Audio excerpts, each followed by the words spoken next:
welcome back to Two Who's Review. I'm Alex, I'm Fitz. and today we are examining the newest episode of Doctor Who, 73 Yards. This one is certainly a departure for the show in various ways. There are some ways where it isn't. This is actually the first Dr. Light story that the show has made since Turn Left, which Are you is serious? some No, are time you ago. Yeah, serious? no, 100%. Yeah. There wasn't there Um, wasn't any other Doctor Light episode since. I've thought for sure Moffat would have done that. no, he In didn't. in There have been companion wow, light stories, but no not Doctor Light Doctor. stories from Wow. memory at least.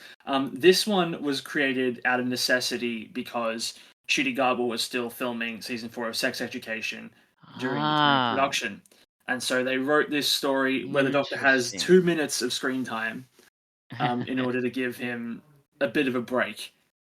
And Yeah. much like Blink before it, and also to some degree Turn Left, uh, this story is built from the ground up to be Dr. Light and really takes full advantage of the fact that the Doctor just isn't there. Mm.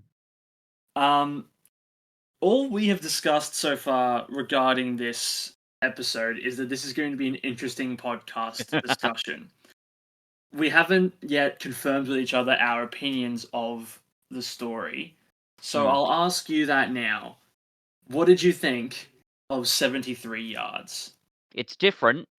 I'll give it that. No, seriously. Um, I really admire what this story is doing. It is very, very different. And the fact that it is so different, but is as successful as it is in being different and also being a cohesive story, is definitely something to be admired. And there are a lot of elements in it that I do enjoy. Um, I do have one flaw with it, and it's not a small one, unfortunately. I'm not sure. Do you want me to get into detail about that now, or do you want me to save that till we? I think we can save it. Sure. But to put it very simply, I did enjoy this story. It is very good and absolutely needs to go down in history, in the annals of Doctor Who as one of the great, innovators, I think. But for me, it's a story that's more to be admired than truly engaged with, if that makes sense. Yeah, I think that this episode is. It's really difficult to say. It's definitely an episode that is going to stay with me for a while. Mm. I sort of feel about this the way you feel about Elements of the Giggle, which is that Mm. this story is perhaps the most scared that I've been in a Doctor Who story in ages and ages and ages. And I believe it's for really different reasons than you and the Giggle. Probably. This really hit upon some like primal, isolationist, existential, just fucking all the phobias that could keep me up at night. This hit those. I mean, I'm not saying this episode did. I've sort of grown past the phase where I've let media, or at least media in terms of like scare factor media, really affect me to the point where I'll be like shivering in my bed over it. I'm not at that stage anymore. I'm really good at like putting that stuff out of my mind. But like while the episode was airing, I just remember like this sinking dread. Just as Ruby's situation kept getting worse and worse and worse, it really just hit me someplace primal that I wasn't expecting. I That's great. can't for that reason alone, I don't think that I can fault this episode too much in the areas where it may have dropped the ball a little bit. I think there's going to be a question about how ambiguous it needed to be. Yeah, Um, yeah. but I think like, there always is with stuff like this. well, yeah. But I think my take on it is there is a fear that revealing too much of why everything was happening would just diminish the whole thing.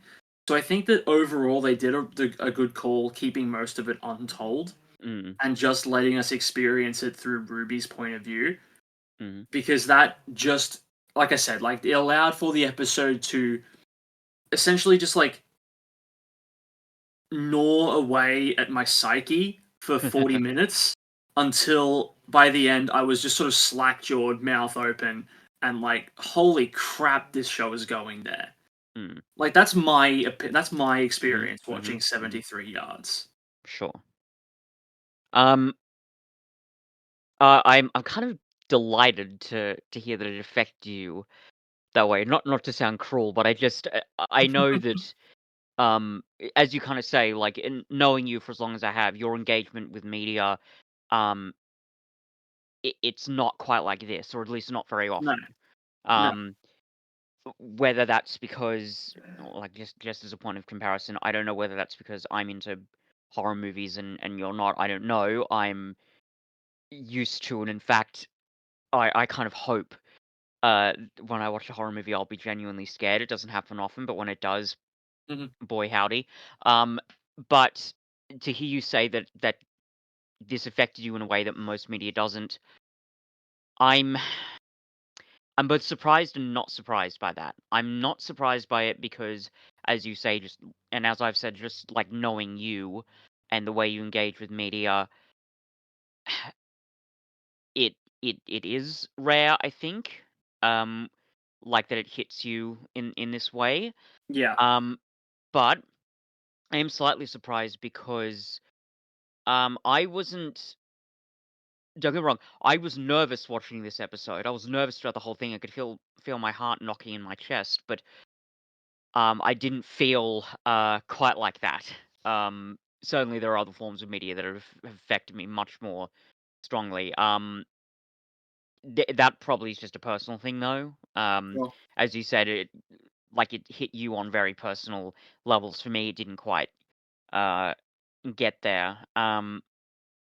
With that said, though, it is pretty damn tense.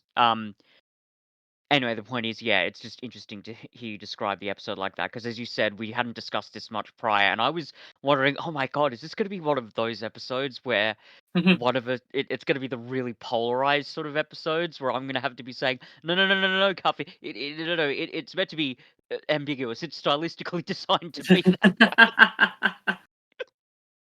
yeah, no, I look. I think give me credit where credit's due. At a certain point, I realized that we weren't going to get any answers, and that was the point. My Yeah, yeah, media yeah, literacy is better than that. yeah, yeah, You know, yeah. No, true, true. horror fan or otherwise. I'm being deliberately a bit facetious there. Yeah, no, I know. Sure. Like, and it's one of those episodes where the ambiguity is very much the point. It's something you have to sort of get used to fairly quickly, but you Yeah. realize, oh, this is all clearly meant to, like, I mean, I jokes, but genuinely, it is stylistically designed to be that way. Um, it's clear that RTD is doing something real different here. I mean, I said to you privately that RTD is uh sort of feeding into his inner Rod Serling here, and there's a Mm. lot of elements in the story that feel like it's come straight out of the Twilight Zone. Um, Yeah, and it, to that end, the question from last time, mm, when Russell had previously said this is his favorite script that he's ever written. I don't think either of us would give 73 Yards that credit. I think that he's written yeah, better things for Doctor Who than this. yeah, I'd But agree. I can really easily see why he would have been excited about this story leading up to its release because, again, it's so unique. It's so weird and tense and somber and off Mm, putting. So I can easily see why he would have been like, this is the most unique script of the season, yeah, certainly. I'm sure. gonna speak about this one fondly. And I also don't like discount the fact that he probably had the most fun writing this one Yeah, than any of the others. and to be sure, there's a lot of technical craft on display here because to write an episode that's sort of this bold Mm, and has a lot of quite a lot of complexity in it, including the jumps in time. To yeah. do that and to pull it off as well as he has, that is really, really to be admired. I think even the first time watching it, I was quite amazed by how they're making these big jumps in time. We go from Ruby when she's 20 to when she's 30 to when she's 40 and whatever. Um, but they're done so smoothly. Um, and they give the story a real interesting momentum. Um, Yeah. especially given that the Doctor's not there. Like, and I don't know how deliberate this is, and I'll probably go into this a bit more detail, but that sort of theme of what is life like without the Doctor. Mm. The fact that we basically see 65 years without the Doctor, yeah, what is that like? There's almost it's almost emotionally exhausting, but you don't realize how exhausting it is until the end when you realize, wow, it's been that long. Yeah, And all completely. the implications that come with that. Um, there are some elements where the lack of clarity does, I wouldn't say harm it, but it doesn't help in certain areas. And again, I'll go into this in detail a bit later on. But I can, as you say, I can certainly see why Russell will be proud of this script because it is very innovative, um, very risky, in a lot of ways. And the fact that he's taken that risk at all is kind of great. This is, as I've often said, risk taking is the bread and butter of a lot of Doctor Who, so that's great. With all that said, yes, I agree. I think there are better stories that even he specifically has written.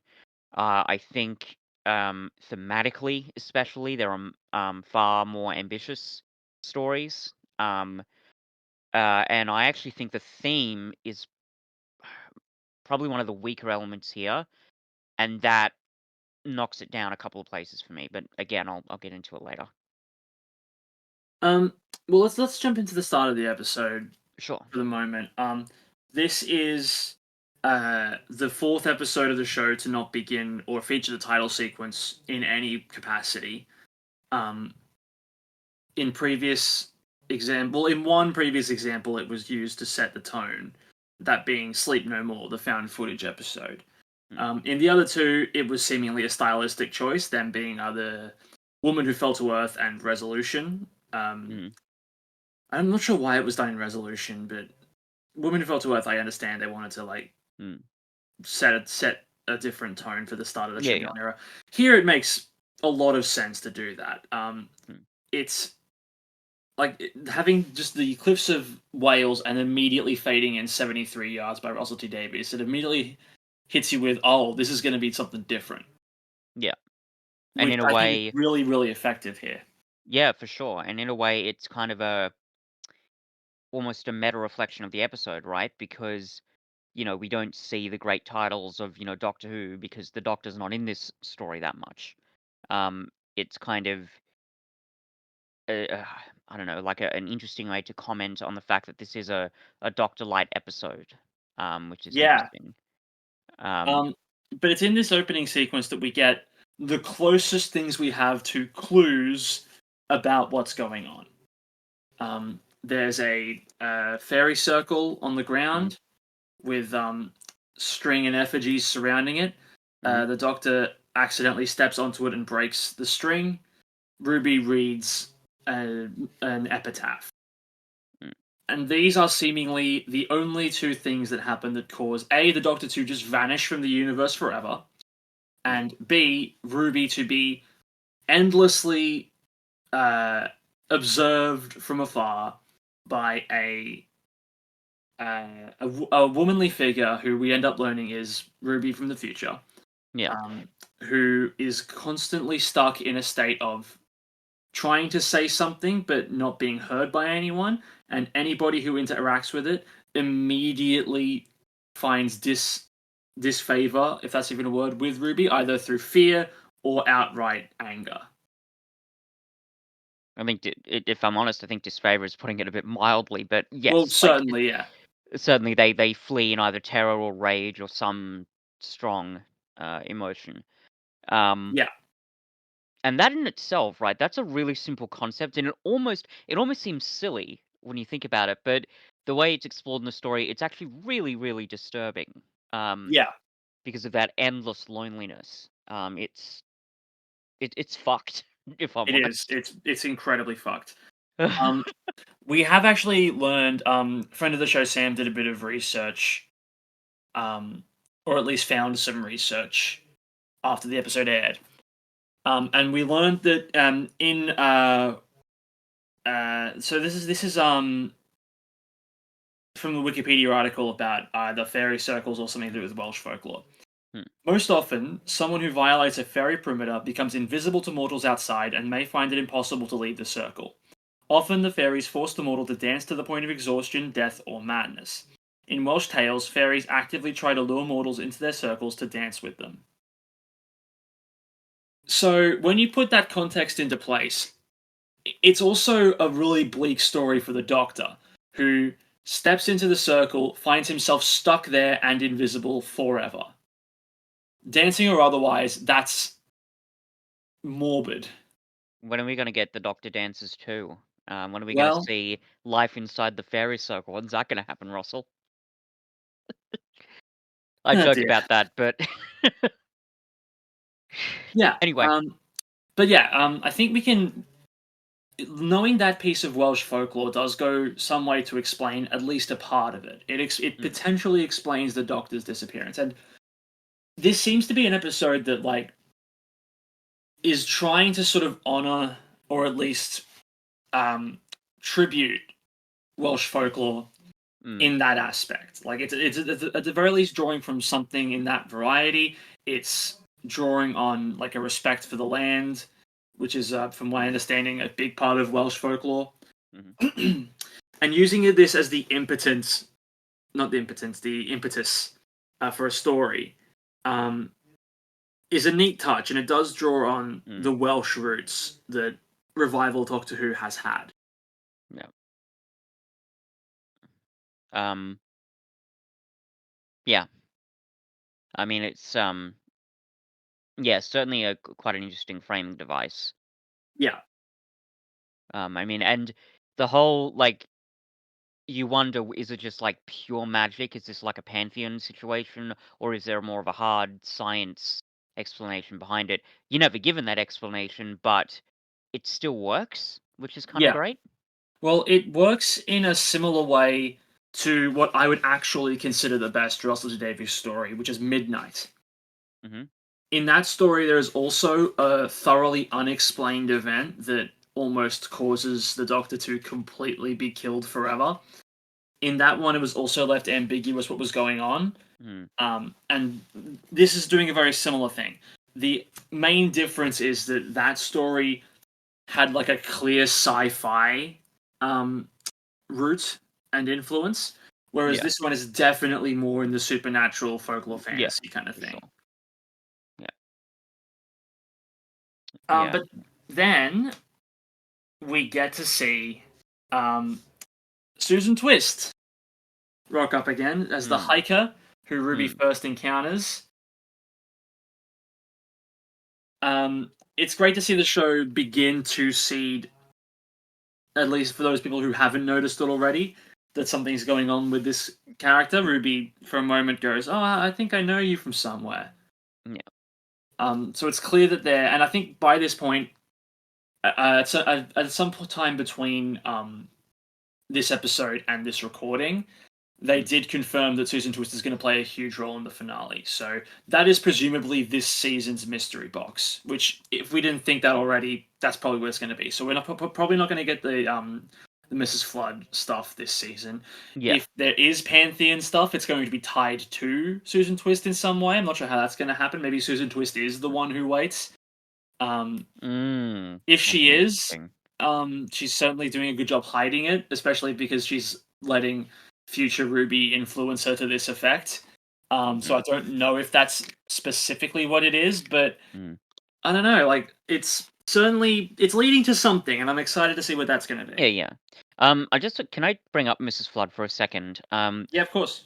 Because there's that bit where she shows up, Yes. but she notices the really weird thing that's going on with Ruby, calling her mother. But then she has a line. She says, "Oh, nothing to do with me," and then she just goes back inside. Now, I theorize, that that comment was because she knew what was happening, and she knew it didn't have anything to do with her. She knew that this was some weird long-term uh thing where, the Doctor needed to be saved, so she got out of the way. When you put that into context of, when she looks at the camera and says, "Have you never seen a TARDIS before?" That makes me think, is there something going on there? I could be wrong, but it was just a thought I had Yeah, watching it. it's difficult to tell. It'll be interesting looking back on this episode once we get the Mrs. Flood answer and Mm, seeing how it all ties in. I'm thinking it's just like a meta reference from Russell being like, Mrs. Flood is she's still a thing, but not my thing, not important right now. mm. That's my that's my read on the situation anyway. I'll stick with my belief that that line "nothing to do with me" meant that she knew something, but again, we'll just have to wait and see. And I will say actually, with this episode, but also with the series generally at the moment, the whole puzzle box mentality that RTD has had in the past, he seems to be taking it to, further levels with this series than he has previously. I mean, I don't know, maybe I'm wrong about that, but it seems like he's laying out more puzzle boxes for us than he used to, um, which is interesting.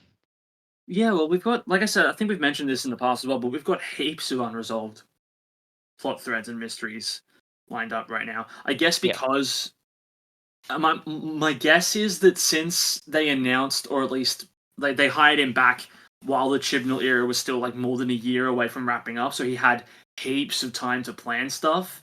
That's Mm, probably what it is. Whereas last mm, time he was like, okay, I'm going to plan this first season because I don't know if I'm going to get a second.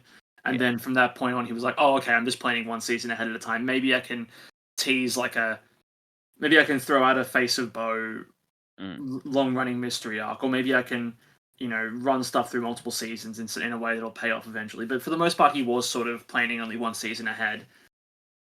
mm, Whereas in this example, you're right. We're getting heaps of potential threads that could be connected, could not be, mm, most likely aren't. It's really really cool to see. I think I'm really happy that at least at least like from what it looks like it could be, mm. long form Doctor Who stories are good again. Because it's been a while Yeah. since I've had a really good season arc. um, yeah, I guess we'll just have to wait and see where it goes. Yeah. So then we get to the Welsh tavern. Mm, And we get the locals being all fun and quirky and Welsh, and mm. And it's like mysterious and mysterious, and but then it turns out they're just throwing a prank because haha outsiders. It's a nice little bait and switch, I mm. think. Um, Yeah. but it does like it's another clue, right? Mm, As to what it, because like they're not just making this up off the top of their heads, are they? They're clearly spinning from some kind of folklore yeah. from, That they're all aware of. yeah, some kind of town mythos that they're drawing from. And Yeah. it seems like it is like actually relevant, especially with stuff we get later in the episode, the Mad Jack stuff especially. Mm. And it seems so rehearsed. You wonder, have they played this prank on other people? That's just funny. Yeah, I mean, the mixture of comedy and horror in those moments, especially with the, strange, rural pub setting. It reminds me of stuff like An American Werewolf in London, which is a horror comedy and opens with a weirdly similar scene, except it's a bit more serious, where the two main characters visit a pub in the English moors, and they're Mm, told about, legends of the werewolf.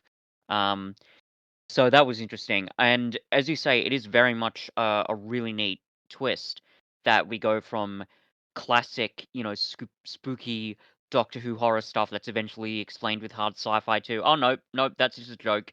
And the fact that the trailer completely wrong-footed the audience because that's not what the story's about. It's yeah. just kind of great, really.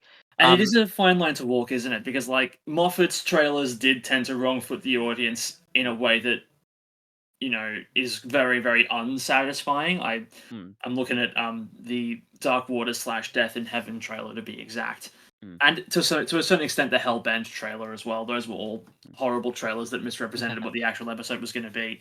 This I think Mm. does it in a good way, where it's like Yeah, no, for sure. and I think it's also because, again, it's such an ambiguous episode where it's like Mm, you walk away from it going, maybe, like I said, maybe that stuff is more relevant than we think. Maybe it is mm, just a little town folklore thing. But either way, it's like, yeah, I mean, what can you say? It's just like,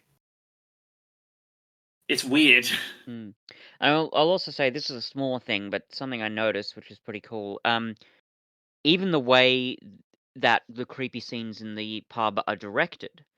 Mm, um, is yeah, totally. it's almost on the nose, right? Because it's a classic, Doctor Who staple, all these wacky Dutch angles and the wide angle lenses and the intense close-ups. This is, Idiot's Lantern stuff. This is Euroslin Doctor Who revival series 1 and 2 sort of stuff.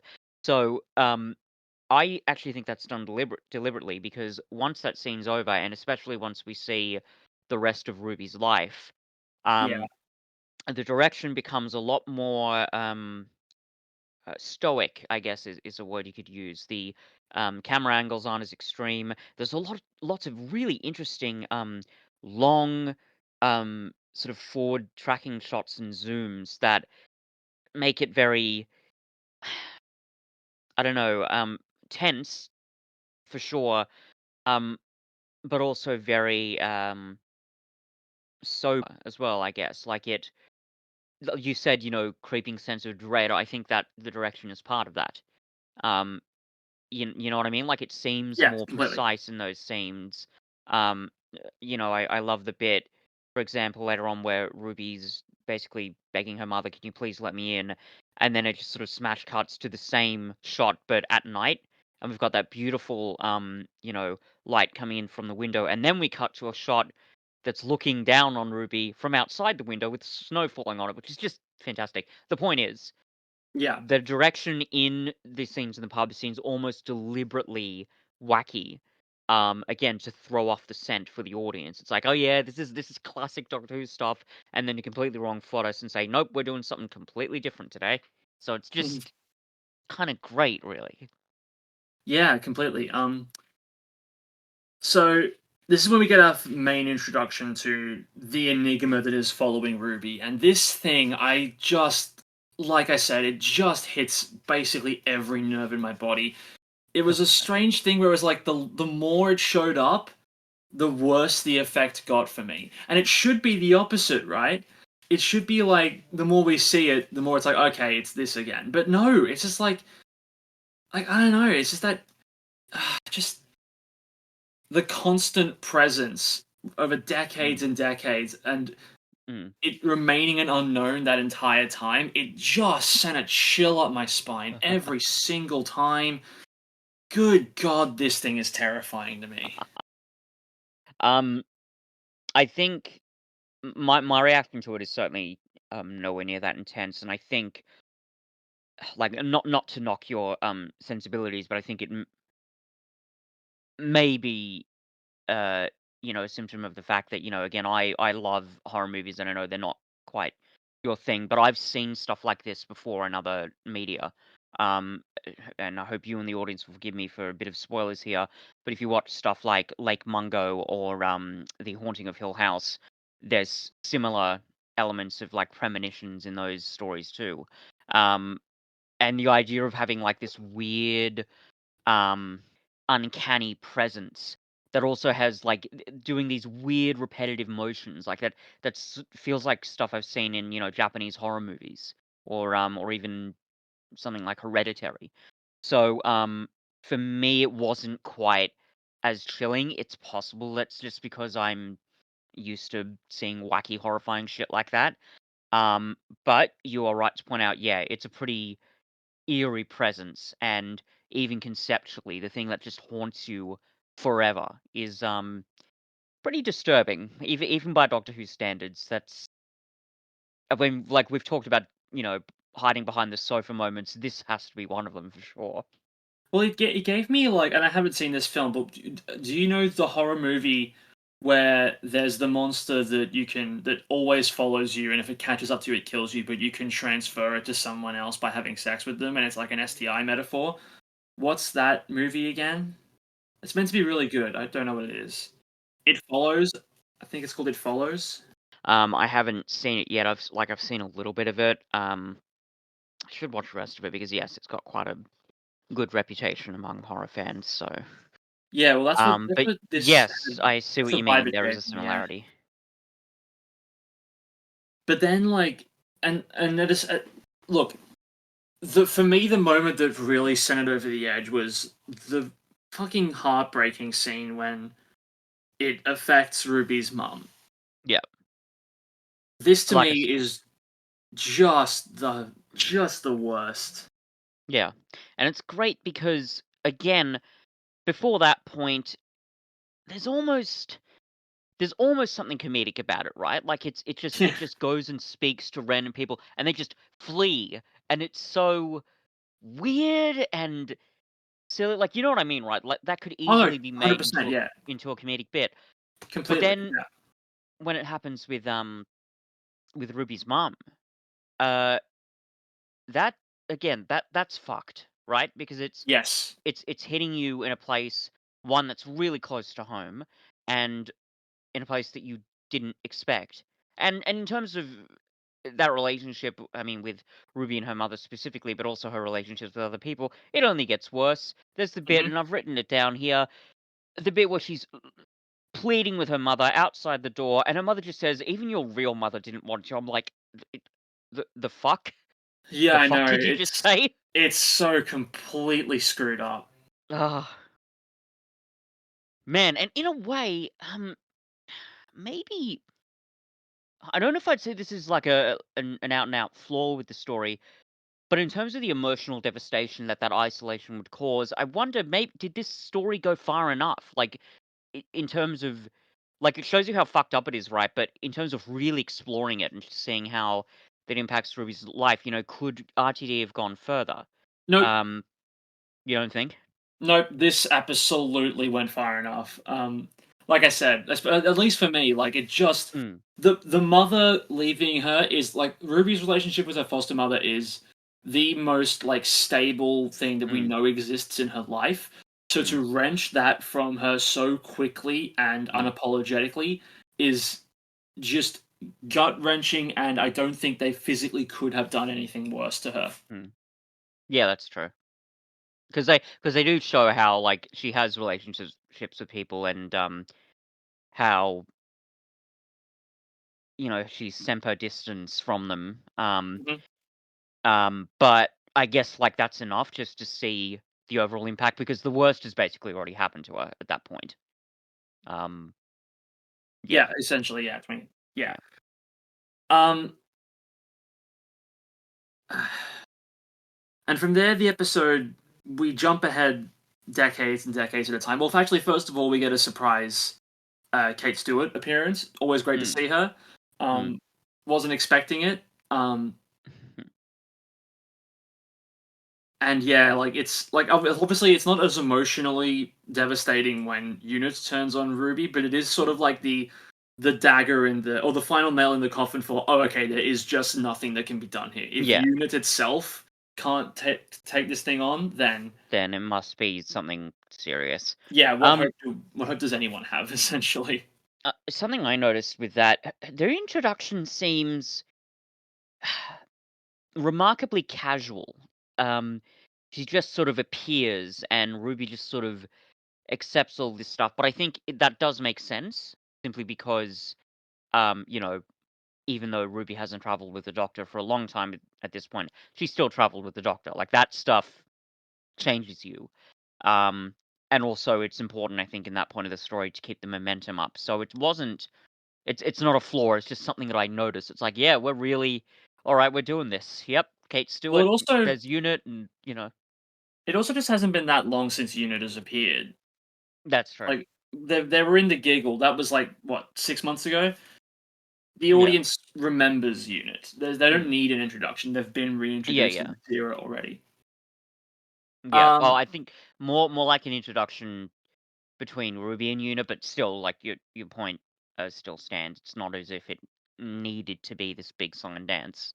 well, also like again, like they do enough in the dialogue to be like Mm, Ruby is mm, clearly familiar with Unit. She's been able to get in touch mm, with them somehow. or all unit have had their eyes on Ruby at the very least. So Mm. the episode does just enough in the dialogue in that department to get across what it needs to. Mm-hmm. And then we get to the montage of the decades passing. This thing is still Mm. in her life, and this is where I start to fall in love with Ruby as a character more than I already have Mm. been. Because like you could easily see Ruby just like giving in, Mm. right? You could see her like getting all glum about it and being like, "My life is over. What's the point?" But she keeps a positive attitude, or at least as much as she can. She's Mm-hmm. attempting to socialize. She's wishing every time she has a birthday, she looks out the window and goes, "Oh yeah, raise my glass to you." Mm. I don't think I have that strength of character. I don't. I Mm-hmm. know that about myself. Like Mm-hmm. I would, my personality would absolutely take a hit if this happened to me. And I'm gonna put this out there, like as far as that version of Ruby, like that version of Ruby died essentially, right? Like that version of Mm. Ruby had an ending. And with that in Mm. mind, this is probably the darkest companion fate in the history of the show. I don't think any companion has had it worse than decades long Ruby being followed by this thing. That's a big claim, I Cuff, I know it's a must big admit. claim, and I Because don't know like if it would there's have been there's able. been some pretty fucked up things that's happened to companions in the There past. have been, yeah. Um, but like, and obviously companions have died, which is Yeah. obviously bad. Yeah. But it was short and quick. Mm. Yeah, yeah, This as opposed to is being eternally 60 haunted. fucking years Mm. of not being able to get close to anyone for fear of succumbing to the thing, having no answers, having the most important people in your life leave you without reason. Mm. It's fucking bleak. I'm sorry. I don't think any companion has had it worse. I'll disagree with you on that simply because, again, massive claim, and in my experience, particularly with Revival, who isn't as extensive as yours, but I feel like that's not true. With that said, it does make sense that you would still make that claim because, yeah, it's pretty full on. I mean, if I think of like Doctor Who characters generally, um, I mean, maybe Davros in the story Davros, like his backstory of being conscious for 90 years I and mean, yes, suspended but animation was. a bit of yes. I'm more referring to companions. Yeah, yeah. Oh no, no, no. Yeah, I know. I mean, I mean, like Doctor Who characters generally, just point in Sure. comparison. Yeah, but yes, certainly, would easily be among the most disturbing conclusions for a companion. Yeah, it's like I said. Yeah, it's fucked. It's really full on to be endlessly haunted. God, yeah, that's. I know. And to have, um, and not only that, but to be so lonely because the people, yeah, because you can't take a risk of someone coming into contact with this thing, and the yeah. fact that again the people who are closest to you in real life have already been taken away from you. It's just the loneliest. It's like the way I think I thought of this when watching it. It's almost like she's sort of becoming the new Doctor, if that makes sense. Like someone who is cripplingly lonely and who um winds up realizing, oh, I better, if I can help the people around me, even on a big scale, I should try my best and finding the courage to do that. Does that make sense? No, completely. Yeah, Yeah, it makes a lot of sense yeah. to me. Which brings us to the political drama that is the third act Mm. of this episode. And again, props to RTD. Given how like little screen time we sort of devote to that in comparison to the rest of the story, it's worked into the story remarkably cohesively, and we Yeah, don't. I mean, because we don't know heaps and heaps about um, Roger Ap Gwilliam, but we don't really need to. We no, get all the telltale signs, like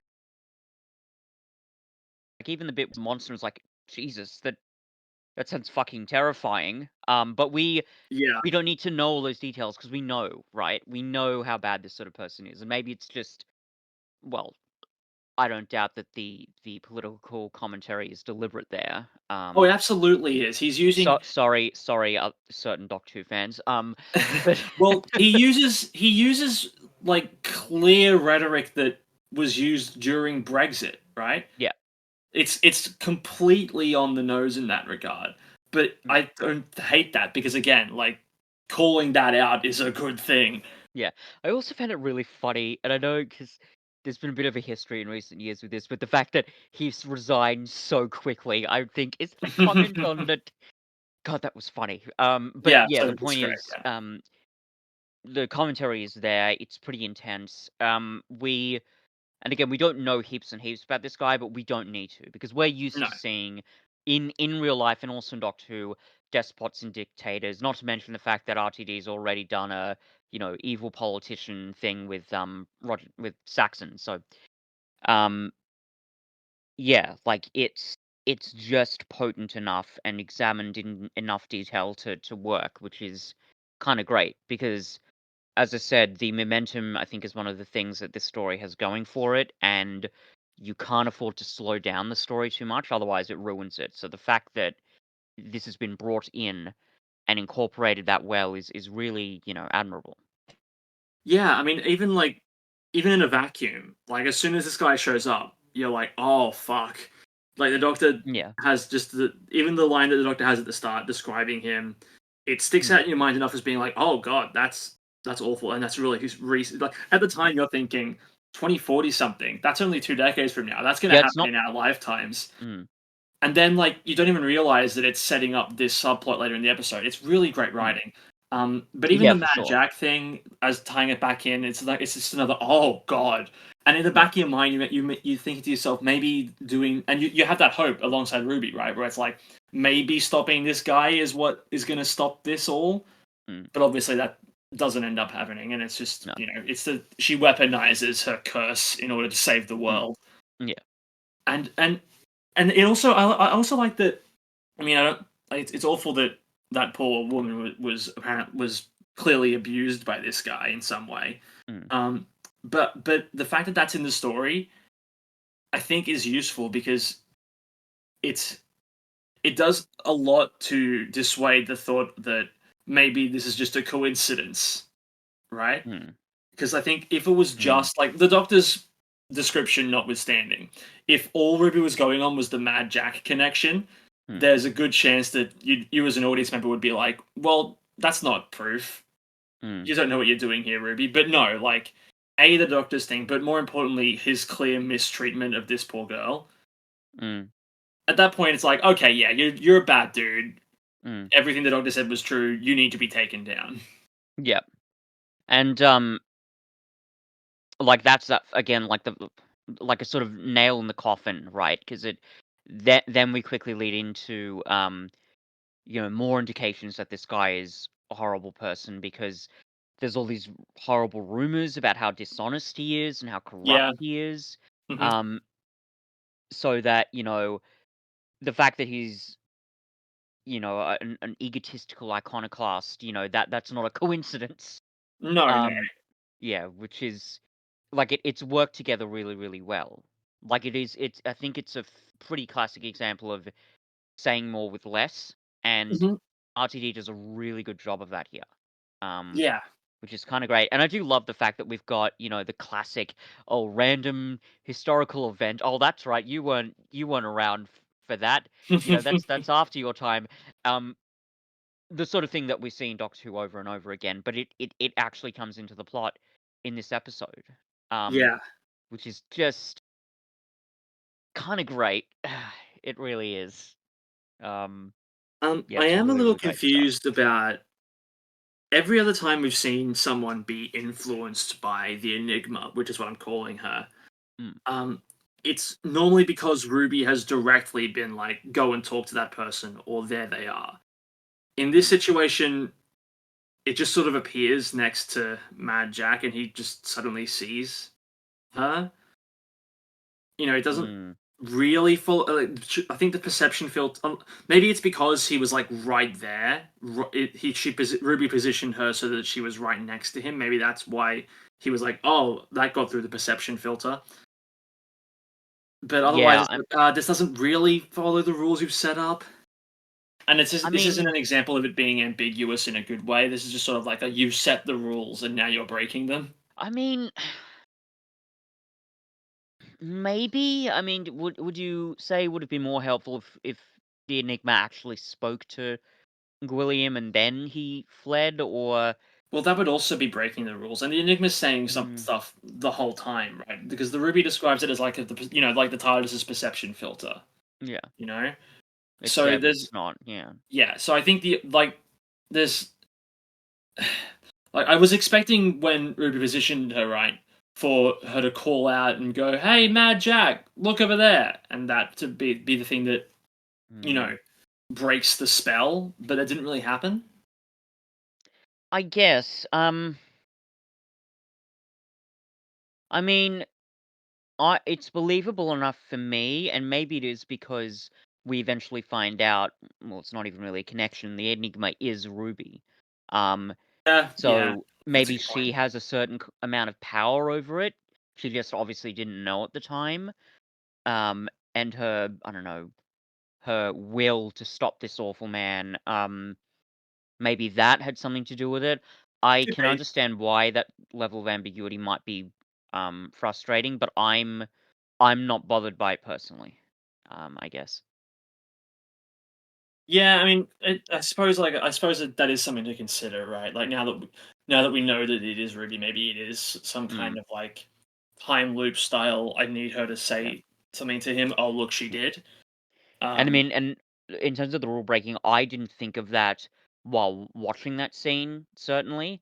And like I'm only saying, oh, maybe there's a connection there because I know now what the ending is.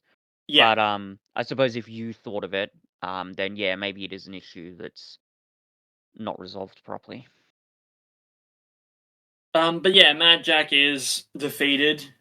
Hmm. Um, and then we get another time jump. 40 years. Every time there was a time jump, I was shocked. I don't know why, but this one got me as well. It was just the again the final nail in the coffin of this thing didn't help. It really did follow her for the rest of her Mm, days. The TARDIS was left abandoned on the cliffs of mm, Wales, leading to that incredible shot of the moss growing up around it, which I've complimented every single time it came up in the trailers, every single time we've talked about it, I've complimented mm, it. It's such an amazingly powerful image, and it remains so mm. in the episode now that we have the context. It's Yeah, just fucking great. yeah, yeah. It's awesome. Um, yeah, I think is that all for the episode description? I mean, oh Well, not well, quite. no, because we've got a Yeah, because we yeah. also get a few brief scenes of elderly Ruby, Mm, talking about how, and it's again an outlook that I wish I was brave enough to have, or at least like strong enough to have in this situation. Where it's like I've been, you know, I was never really alone, even though I didn't have anyone around me because I've had this mm, constant entity in my life. mm, Again, like putting a positive spin on this awful situation, not something I could do, mm, but it's part of the reason why I walk out of this episode going, I really admire Ruby. mm. I wonder with that comment, I wonder whether it was more sort of an ironic way to sort of rationalize the fact that she's been haunted for so long, but I your mean, it's definitely interpretation, I it think, definitely was that, mm, but even still, like it's still putting a spin on it, and it's mm, ironic or otherwise. I mean, I'm not. I don't think I'm making the argument that she at a certain point grew fond of the thing. I mm, don't think she Stockholm syndromed herself, mm. but it's again like that. Like, it's some kind of positive outlook, Yeah, ironic or to otherwise. even frame it in that way, Yes, um, to sort of accept her fate, I guess. Maybe that's I think it. Yeah, I think how to that's what it phrase is. it. I think it's like finding contentment in acceptance. Mm, mm. Yeah, it's an interesting moment to be sure. Hmm. Um, and And then then she's in a hospital room, yeah, her futuristic-ish looking hospital room. I like mhm. that they didn't go um, full on with like trying to be like, oh, it's the future now, it's Blade Runner or whatever. It's Yeah, which is a mistake I think that has been made, yeah, in Doctor Who and sci-fi generally, but it's good that they didn't go full on with this. And they, the I guess similarly with other elements in the story, you don't see a lot of details of what the future is like, but that's the point, so yeah, that you can just speculate, and they give you just small little clues. Like, it was very funny when William said, "My name's Roger App William," and that's not just like the old apps you used to get on your phone. I'm like, "Oh, okay, what technology are we using now?" That's yeah. just At some point, it's apps become redundant, I guess. yeah, Which it's solid world building, and it's combining solid world building with good storytelling and pacing. And yeah, again, RTD should be admired for doing that and pulling it off. mm, yeah. But then we see the figure full on appear in front of Ruby in her hospital room, Mm. which is the moment that I think is closest to a conventional, and I'm using that in sort of kind of air quotes, horror style, where it is sort of like a Yep. jump scare thing. And again, like after 45 minutes of seeing it at 73 yards away, when it does suddenly appear in front of her, it is quite scary. Yeah, that's pure like yeah, I totally agree with you. That's pure horror movie shit right there. Yeah, Um, and it's an example of again the rules have changed now, and after mm, 65 years or whatever it is, all of a sudden it's done something new, and it's again it's quite it. There's a feeling of dread that comes with that, where it's like, oh my mm, god, what is gonna happen now? mm, mm. Um, and then something does happen. Yep, Uh, yeah, we go back. we go back. It turns out the figure was Ruby from the future. Yeah. And I think we can, based on what we're shown, we can sort of, I guess, in some way piece together that what the figure has been trying to communicate to Ruby the entire time was like, again, don't step, Mm, you yeah. know, trying to warn herself, and I guess her Mm, failure to do so in the previous loop, she's sort of like stuck in that moment of trying to warn her forever and ever, mm, which is again another morbid ending. This mm, time, however, she appears a bit early and mm, is successfully able to warn Ruby, and it mm. does mean that the Doctor never steps into Fairy Circle. And Never we, sets off the whole. yeah, and I was about to say it never happened, but it did happen because there was a change. Um, at the start of the episode, Ruby mentions she's only been to Wales twice, Yeah. and then at the end, when she steps out of the TARDIS, even before she notices the figure, she says, "I've been Mm, to Wales 3 times."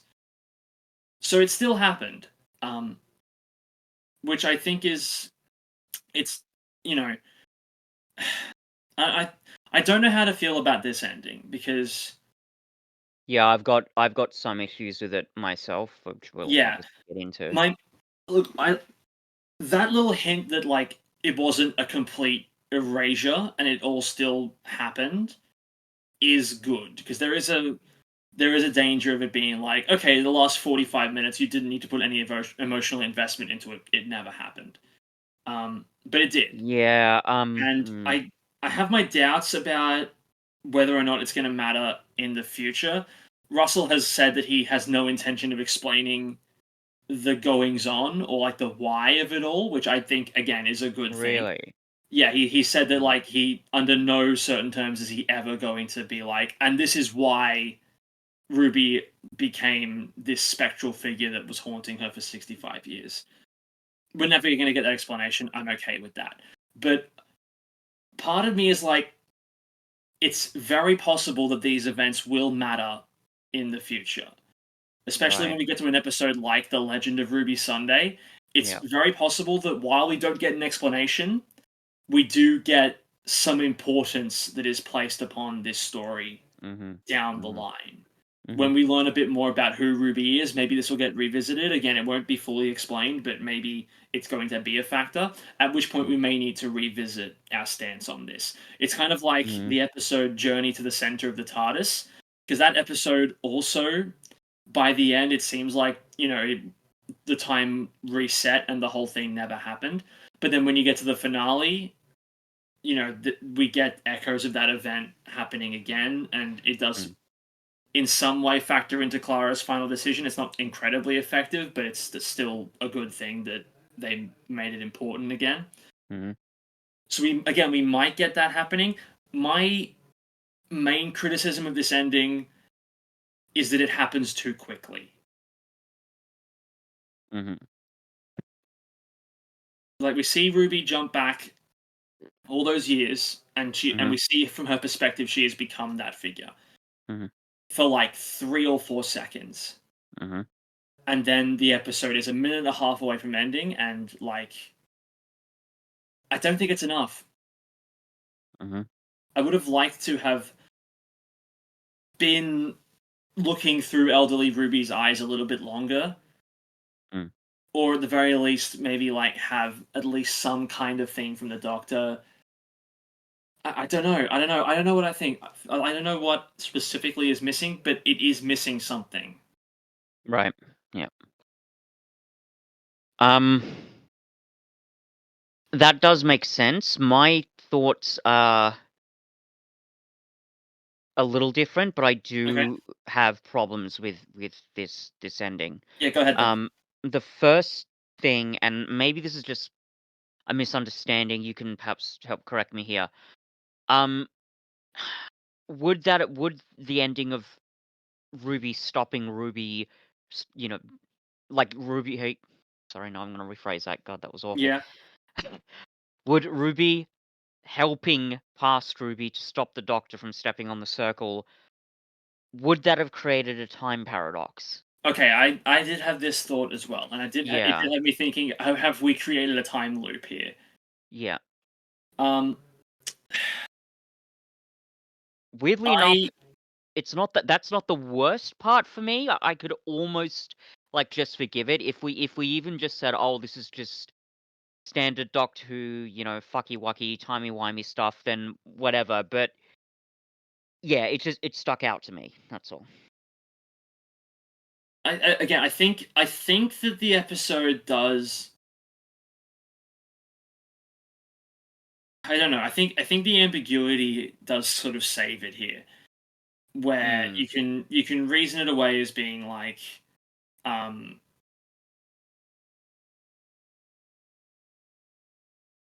it's the currently accepted theory of time travel, right? Where it's like you don't actually travel back into your own past. You travel back and you create a branch universe kind of Yeah, thing. I guess so. I mean, And I think that's what we're seeing. either that or the ripple effect of time, where like time. Oh, it's like the way the Doctors describes it in the two Doctors, where like it making a change for the timeline has an impact, but it takes a certain amount of time for that impact to take effect, if that makes Yeah, sense. yeah, So completely. maybe it's something like that.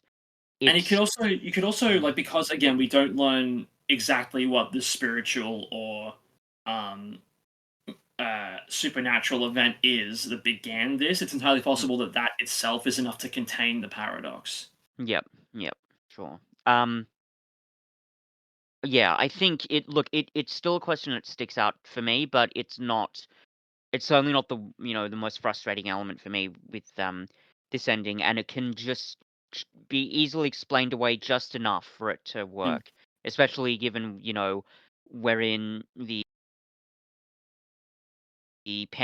supernatural age, I suppose. And indeed, yeah.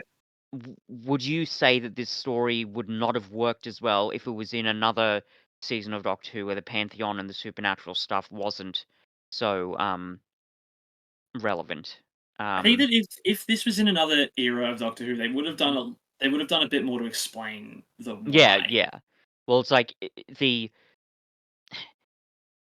it's the ambiguity of it, RTD can get away with it, I guess, because he's established, yeah, we're in a new era of Doctor Who. There's more supernatural stuff happening, but also that ambiguity helps with that ending itself and the way the story is constructed. Yes. Because you wouldn't want to like I don't know if this was like a Moffat story. I feel like there'd be a lot more um technical discussions of the whys and the hows, but there just Yeah. isn't in this story. But that's the We point. would have gotten some Heaven Sent style montage where we get to see uh everything like I could really see if Moffat wrote this. This could have very easily have just been a companion version of Heaven Sent, where we see Ruby Yeah, go back heaven. to the past and nothing happens, and then we see Mm, the events playing out over and over again until finally there's a change, driving home, yeah, the horrible fate that is Ruby Sunday. Like I could really easily see that yeah, happening. yeah. But yeah, we're not given a hard explanation. No, And generally speaking, I don't think we really need it. no, I just think that that paradox is something that stuck out to me. Um, I don't know. It's again, it's something that sticks out to me, but I don't think like even if it is a flaw, it's not enough of one to really knock this story down any points for me. no. Anyway, so here's another question. This is your main. Sorry. Roger William. I have a question about him. So yeah, theoretically, in Hmm. this current timeline that we're on, he still rises to power. So if yeah, so if like if Ruby isn't there with her premonition, does that mean does he actually end the world? Is that something that's going to be cleared I up don't later think on? You don't. I don't think Hmm. it's ever established that he ended the world. I think it's No, just no, that just he like was bad for the world for quite yeah, some or time. or nearly end of the world. I think that's like not verbatim, but that's essentially what the doctor said. Yeah, I think Um, so. So yeah, theoretically, all that stuff still happened. I'm not. Again, it's very possible that a future episode will be like, "Oh, we've arrived in Earth in 2042, 40. and oh, this is guy Roger William." Maybe we'll get an episode where it's like, "Oh, this is a fixed point. Can't really Yeah, do anything about it. It's in the history yeah, books." And yeah, Ruby's like, "No, not my history books. And not as well some history books." yeah. Um, it's also I need to look up when Roger Ap Gwilliam was in power because this is interesting. 2046, he came into power. How long was he in power? Did we He say? isn't there an implication that he wasn't there for that long? Okay, Um, yeah, no, no, he wasn't in. It doesn't seem like he was in power that long. But hmm, the UK became a global threat under his stingo. yeah, And it's very possible that it's like it was the kind of thing where it's like he becomes prime minister, he launches one nuke, and then England is like, get rid of him. yeah. And it's still like obviously that's not to downplay the importance of one nuke being launched. No, that's huge. Yeah, Um, but yeah, because I was trying to work that out hmm, because I was like, would he have been in power when humanity sent um, astronauts to Mars in the waters of hmm, Mars? But it doesn't seem like that's very likely. hmm, If he was elected in 2046, he wouldn't have still been British Prime Minister 13 years later. hmm, If he was as devastating as the Doctor claims. hmm. Yeah, it's just one of those questions, I guess. I mean, RTD does a good enough job so that that question specifically can be answered in later stories. I just wondered now, though, like now that you've said that there are certain elements of the story that are never going to get cleared up, I hope that's not one of them because I that. personally don't think it's that big a deal if it doesn't get addressed again. Mm, Because again, like the fact that the Doctor talks about it like it's just a thing that is going to happen, it makes it mm, seem like okay, this is one of those things where it's like if the Doctor could stop that, he obviously would have by now. mm, I guess so. Um, I just wonder because there are other instances in Doctor Who where famous historical events are clearly like precipitated by the Doctor or Mm. um, other time travelers. We see this with the Mary Celeste in The Chase and the Great Fire of London in The Visitation. I just wonder, can it Well, I think still it's work? Like, is well, that I don't know reference that the Doctor makes enough to confirm?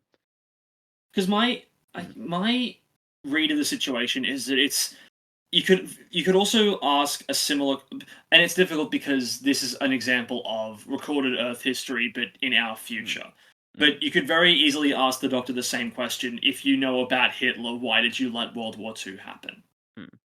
Right? Did It's just one by of the way, those time travel things where it's like he knows yeah, about it and he wishes he could do something, but he but a can't. fixed point, and yeah. Um, by the way, this is a total tangent. Um, that question of Hitlerizing to power and why didn't you do anything? Does that get answered in the episode "Let's Kill Hitler," or is that a Nope. completely different? Okay, so it Hitler never does. matters. Hitler matters to that story because Moffat wanted a story in 1938 in Germany. That's as far as Hitler goes to being impactful for that episode. Okay, that's Let's Kill Hitler is another example of Moffat baiting the audience because Let's Kill Hitler sets its premise of being like, oh, we're finally going to take time travelers to World War II. Maybe how are they going to wrestle with the moral justification mm, of letting all this happen? But mm. instead, it's an episode about the origins of River Song.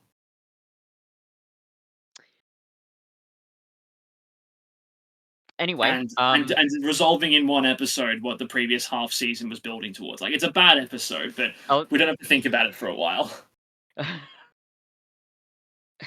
it seems like a bit of a blessing. Anyway, so yeah, that was another question I have.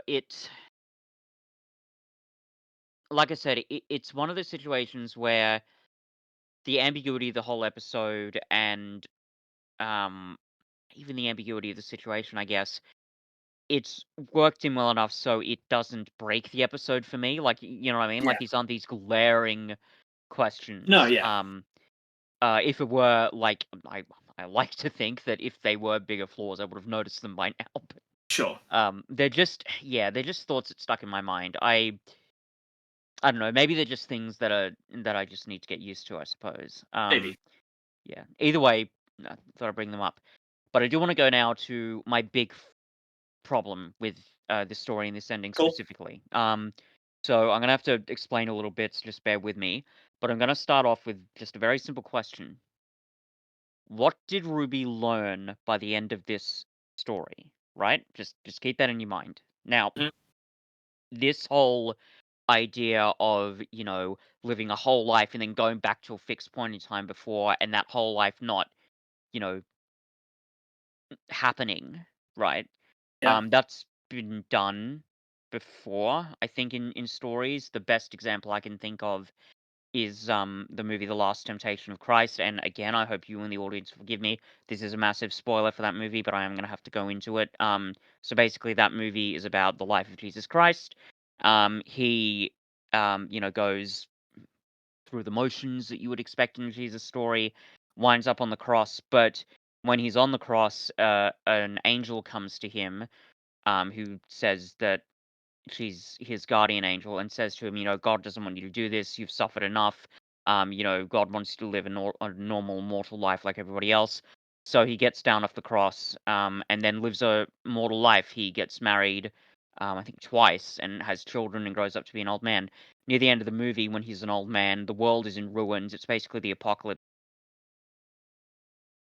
outside. Turns out that the angel that visited him was actually the devil in disguise, tempting him again to live a mortal life. And he finally crawls out of his home and begs God, put me back on the cross so I can die like you intended me to. And that's exactly what happens. He goes back. We smash cut to him on the cross, and he dies, and that's the end of the movie. Now, the reason why I think that uh, story arc works in that story is because there's the physical journey, obviously, but there's also the very important inner journey, the psychological journey, because it's Jesus, overcoming his, I guess, mortal desires and desire to live a normal, easy life, in service of a greater good, I guess. The in a way over his spirit overcoming his mortal flesh, if that makes sense. Yeah. So that's why that story works. I think, and maybe I'm wrong, Hmm. I think that this similar story with Ruby, lacks a bit of substance on the inner journey front because whatever lessons she seemed to have learnt in this other life, they seem to be very quickly forgot about, once we get to that ending, right? Um, Maybe I'm misinterpreting that. Maybe you can help me out on this, but that's just Well, my feelings on it. here's the thing. I think that Mm, her. I don't think it's unfair to make that comparison because, like I said, mm. I think structurally, based on what you told me, these are very similar stories. Yeah. Oh, yeah, like My interpretation of that, though, is that Christ's story arc in that in that movie you're talking about is complete at the very end of the story and end of the movie when he gets back on the cross. yeah. Ruby's is complete when she stops Mad Jack Right. because that's when Mm, because and again she has the realization where it's like I'm I can still help people, I can still save the mm, world mm, even with this horrible thing that's happened to me. mhm, Right? mhm, That's her arc. mhm. It's not wallowing in it's don't like it's even though bad things have happened to you, you can still make an effort to do the right thing. Yeah. Yeah, That's I I guess think so. Ruby's arc. Yeah. And when she stops Mad Jack, her arc is complete. Everything Yeah. else is just an epilogue for this version of Ruby. Yeah. And Mm, by the very nature that when Ruby steps out of the TARDIS again at the end of the episode, she mm. seems to have like not a memory of, but like she absent-mindedly mentions the third time that she was in Wales. Yeah, like an echo of that timeline is Yeah, sort of there is an echo of it reverberating. intact. So Mm, I don't think you could, and we might see this in the future. mm, It's very possible that she did retain a memory of that lesson. mm. Um, Which would make sense because Doctor Who has, I think, done similar stuff like that in the past anyway. yeah, yeah. Um, So yeah, that would be my Mm, interpretation of that. sure. Like I said, it's a very easy comparison to make, but Ruby's Mm. arc doesn't end where Christ's arc does. Yes, I think yeah, that's actually a really good point. Like that, and in a way, they both kind of have an acceptance of their fates or Yeah. destinies, but Ruby's happens, as you say earlier. The Yes. rest is just uh It's like the rest of her life we it's see is just the process of that acceptance, I yeah. suppose. It's her continuing to live her life with the Mm. lesson that she learned. Yeah, yeah. Um, yeah. I guess that makes sense. Um, I just I don't know. But I think that also, Maybe maybe I I just don't wanted think something you're. more, but Yeah, and mm, I don't think you're wrong to point that out either. And I think that's where I come back to. I wish the epilogue was a bit longer. I wish yeah, we saw a bit more of how the whole thing affected our current version of Ruby yeah, beyond just, that's a bit weird. I thought I remembered something. yeah. I think that may be 'Cause what was missing from the final yeah, moments of the episode. Something where we get to see a little bit more of how our Ruby has been affected by the experience. yeah. Because I think, like, I made the comparison to Rod Serling and the Twilight Zone, and again, this is a very Twilight Zone uh episode, I think. Yeah. A lot of twists, and I don't know if you've watched a lot of the Twilight Zone, but a lot of his No. twists are emotionally and even thematically predicated on really having a big gut punch to the audience. You know, when you watch an episode, and again, I hope you forgive the spoilers, but if you watch an episode like To Serve Man, and it's about a bunch of aliens that come to Earth, and there's a book and they're translating it, and they think, oh, they're here to serve us, they're going to be kind and good, and maybe they can be servants for mankind. No, the phrase to serve man means it's a cookbook. So Yes. I that's the kind of put that devastating together, yeah. ending to that story. Sure. And there's a lot of stuff like that in the Twilight Zone. But that strategy of just having that sort of gut punch moment, I don't think it works as well for Doctor Who generally, and not for this story, I I think. don't necessarily think that's what this episode was trying to do either with its ending. No, yeah, like that's not the main point, but having the ending end as and like it did, Abruptly? Yeah. yeah, that abruptly, like I the gut punch is there, right? And certainly the shock of it, right? The fact that Yeah. all that past has just been erased, it's there. But for an ending, I wanted a more, I suppose, meaningful conclusion, if that makes sense. Because, like you said, the meaning is there, but it sort of happened a bit earlier, um, with Ruby defeating Gwilliam. So maybe it does just come back to what you said, is that that ending is quite rushed. Um, Yeah. and maybe we needed a more, not a lot, but a little bit more of a thorough examination of the impact and letting us sort of breathe a little bit, I guess. I think something that I think plays a factor in both of our criticisms of the ending Mm, is that the Doctor is just completely unaware of the whole thing. I think mm, because I think maybe if the Doctor did see the woman mm, and like maybe like piece something together in his head and then just be like, no, I'm not going to worry about it. Maybe that could have been something because I think mm, I think back to a similar episode, at least in this sort of structure, called the last Doctor Light episode, actually Turn Left. The whole mm, episode happens without the Doctor, and then it gets erased, and he has no mm, memory of the whole thing. But mm, we then get a scene of the where Donna has explained the whole thing to the Doctor, and mm. he talks like very briefly on what it was, but then he talks more meaningfully on the strength of Donna's character. Yeah. That's Um, what I think this was missing from this finale. yeah, there's not that. It feels like there is no. The conclusion is just a bit unsatisfying, I guess. Because having that conversation between Ruby and the Doctor, that feels like a very sort of typically Doctor Who thing to do. And I get that this story is meant to be different, but having that could have been helpful, even just to sort of um, emotionally or even thematically acknowledge what's happened. I'm not sure, but yeah, if there was something um, there, that could have been helpful. Yeah. Mm. So But yeah, with all that for in those mind, reasons, like, sorry, yeah, go ahead. I was just going to wrap up, but you go. For those reasons, again, I enjoy a lot of this story, and I even kind of enjoy how sudden and discombobulating that ending is. But because that ending doesn't have that sort of finality that I'm sort of looking for in such a strange story, again, for me, it's more a story to be admired than to be like hugely enjoyed, I guess. So, what rate would you give it?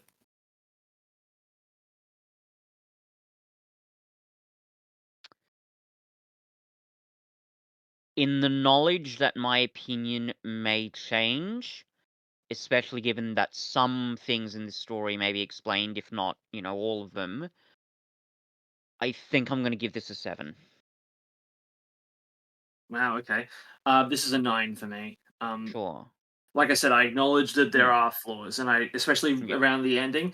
But Mm, like I said, this is and this may sound strange because mm, I think that I do think that there have been episodes of the podcast that we've seen that are better than this. But mm, this is the closest that the show has come in our viewing so far to hit me where it lives. yeah. And as I've said before, that's my criteria for a 10. Yeah. Sure. If No, the that's ending completely was fair. just a little bit more satisfying, this would be an easy 10 for me. Yeah. Mm-hmm. But it's Sure. not quite there. Mm-hmm. But like I said, I was floored by so much of this story. It resonated with me on a Mm-hmm. deeply personal level. And it did so in a way that, for the most part, was satisfying and gripping Mm-hmm. while still leaving heaps unexplained. And that to me is a miracle. So that's You know why it what? gets a 9 from me. I think a lot of what you said is correct. Certainly, like I don't have the person like it didn't impact me on a personal level the way I think it impacted you. But given all that, I think I'm actually gonna bump it up to an 8. Yeah, let's say an 8. Yes. Hell yeah. It's you win. No, but seriously, it's again, I think it's to be a little bit more admired than enjoyed by me personally, and certainly the you know hitting where you live element, I don't think it's quite there for me. Whether that's because I've seen similar stuff in horror movies or because I don't know, there just isn't a personal resonance there. I don't know, but it just doesn't. Sure. Um, but when you playing those some elements of it were, it is still done really, really well. And as with other Doctor Who stories, even if the sum is greater than the whole, man, the parts of that sum are really quite special. And as I said, super innovative for Doctor Who. So Yeah. congrats, RTD. So yeah, I think an 8 actually is pretty fair. Cool. Right, so we're now halfway through the season. Let's check back in Mm. on the predictions and where we're currently standing. So far, I have, I guess, two of my predictions have currently come true. That we haven't Mhm, had any returning villains yet. I'm going to mhm, give myself those 500 points now, and I'll take them away if we get a returning villain. mm. So I'm I currently actually sitting at think you may be right on that, Carphil. Obviously, maybe we'll yeah. see how it So goes. I'm so the two so there's those two predictions rather. No returning villains and supernatural elements are the Toymakers minions. Both came true so far, at least. We Mm, haven't seen the finale yet, so there's no guarantee that a major character is going to die. We haven't seen Lenny Rush yet, so we haven't been able to confirm that he's the Doctor from Division. mm. And the Master hasn't rocked up yet either, so that's me. Where Cool. you're currently standing, we've got two of your predictions that have been thoroughly disconfirmed, Mhm, being Reptile Ruby and David Bradley as the first Doctor. mhm, Um, we could potentially see Ruby as a messianic figure in the finale, so you got mm, 10,000 points on the line there. At mhm, least one returning villain for 500 points. Probably not going to happen, but might. mhm, Um, you've also got here Mrs. Flood in a small capacity, which I'm now going to pay you out for. We did see Mrs. Flood mm, in this episode. mhm. Again, if she rocks up in a bigger role, I think I'm going to take those points from you, but you're currently sitting at 750 points. Again, with your 500 bonus from your Oh, previous predicting that Mrs. Mrs. Flood. Flood was Yeah. yeah, okay. So Mrs. Flood is really paying off for you so far. You've got Yeah, 750 points all off the back of Mrs. Flood. You're currently leading by 200. yeah. Anything can happen in the next 4 episodes, though. Yeah, because with that other prediction of Mrs. Flood, said specifically that, like, she's was gonna show up again, inevitably. I'm pretty sure RTD said that. But, Yeah.